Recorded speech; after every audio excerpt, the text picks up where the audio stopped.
Welcome back to Restoration Bible Study. Today we're going to finish up Ecclesiastes, reading chapters 9 through 12. Let's get into the text. But all this I laid to heart, examining it all, how the righteous and the wise and the deeds are in the hand of God. Whether it is love or hate, man does not know. Both are before him. It is the same for all, since the same event happens to the righteous and to the wicked, to the good and to the evil, to the clean and to the unclean, to him who sacrifices and to him who does not sacrifice. As the good one is, so is the sinner, and he who swears is as he who shuns an oath. This is an evil in all that is done under the sun, that the same event happens to all. Also, the hearts of children of man are full of evil, and madness is in their hearts while they live, and after that they go to the dead. But he who is joined with all the living has hope, for a living dog is better than a dead lion.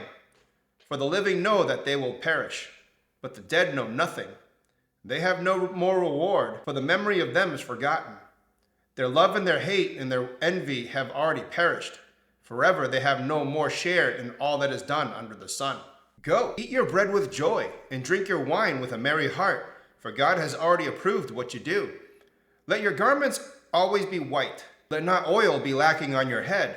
Enjoy life with the wife whom you love, all the days of your vain life that he has given you under the sun, because that is your portion in life, and in your toil at which you toil under the sun.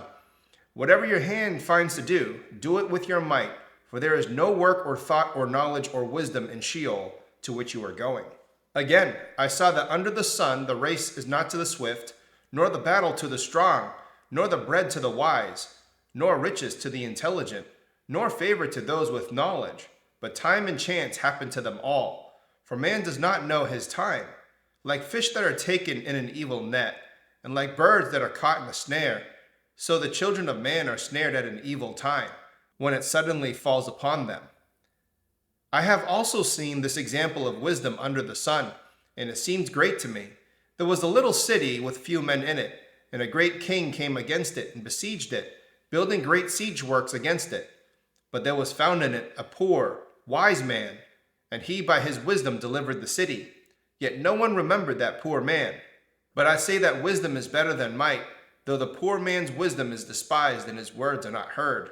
The words of the wise heard in quiet are better than the shouting of a ruler among fools. Wisdom is better than weapons of war, but one sinner destroys much good. Dead flies make the perfumer's ointment give off a stench, so a little folly outweighs wisdom and honor. A wise man's heart inclines him to the right, but a fool's heart to the left. Even when the fool walks on the road, he lacks sense. When he says to everyone that he is a fool. If the anger of the ruler rises against you, do not leave your place, for calmness will lay great offenses to rest. There is an evil that I have seen under the sun, as it were an error proceeding from the ruler. Foolishness is set in many high places, and the rich sit in a low place. I have seen slaves on horses and princes walking on the ground like slaves. He who digs a pit will fall into it, and a serpent will bite him who breaks through a wall. He who quarries stones is hurt by them, and he who splits logs is endangered by them. If the iron is blunt and one does not sharpen the edge, he must use more strength, but wisdom helps one succeed. If the servant bites before it is charmed, then there is no advantage to the charmer. The words of a wise man's mouth win him favor, but the lips of a fool consume him.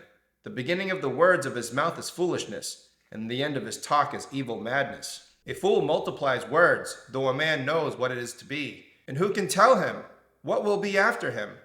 The toil of a fool wearies him, for he does not know the way to the city. Woe to you, O land, when your king is a child, and your princes feast in the morning. Happy are you, O land, when your king is the son of the nobility, and your princes feast at the proper time, for strength and not for drunkenness. Through sloth the roof sinks in, and through indolence the house leaks. Bread is made for laughter, and wine gladdens life, and money answers everything. Even in your thoughts do not curse the king, nor in your bedroom curse the rich, for a bird of the air will carry your voice, or some winged creature tell the matter. Cast your bread upon the waters, for you will find it after many days. Give a portion to 7, or even to 8, for you know not what disaster may happen on earth. If the clouds are full of rain, they empty themselves on the earth. And if a tree falls to the south or to the north, in the place where the tree falls, there it will lie. He who observes the wind will not sow, and he who regards the clouds will not reap. As you do not know the way the Spirit comes to the bones in the womb of a woman with child, so you do not know the work of God who makes everything. In the morning sow your seed, and at evening withhold not your hand, for you do not know which will prosper, this or that, or whether both alike will be good. Light is sweet, and it is pleasant for the eyes to see the sun. So if a person lives many years, let him rejoice in them all. But let him remember all the days of darkness. Let him remember that the days of darkness will be many. All that comes is vanity. Rejoice, O young man, in your youth, and let your heart cheer you in the days of your youth. Walk in the ways of your heart and the sight of your eyes. But know that for all these things God will bring you into judgment. Remove vexation from your heart, and put away pain from your body, for youth and the dawn of life are vanity. Remember also your Creator in the days of your youth, before the evil days come and the years draw near, of which you will say, I have no pleasure in them. Before the sun and the light and the moon and the stars are darkened and the clouds returned after the rain, and the day when the keepers of the house tremble, and the strong men are bent, and the grinders cease because they are few, and those who look through the window are dimmed, and the doors on the street are shut, when the sound of the grinding is low, and one rises up at the sound of the bird, and all the daughters of song are brought low, they are afraid also of what is high. The terrors are in the way. The almond trees blossom, the grasshopper drags itself along, the desire fails, because man is going to his eternal home, and the mourners go about the streets. Before the silver cord is snapped, or the golden bowl is broken, or the pitcher is shattered at the fountain, or the wheel broken at the cistern, and the dust returns to the earth as it was, and the spirit returns to God who gave it. Vanity of vanities, says the preacher, all is vanity. Besides being wise, the preacher also taught the people knowledge, weighing and studying and arranging many proverbs with great care.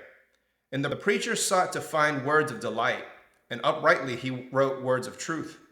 The words of the wise are like goads, and like nails firmly fixed are the collected sayings. They are given by one shepherd. My son, be aware of anything beyond these. Of making many books there is no end, and much studying is a weariness of the flesh. The end of the matter, all has been heard.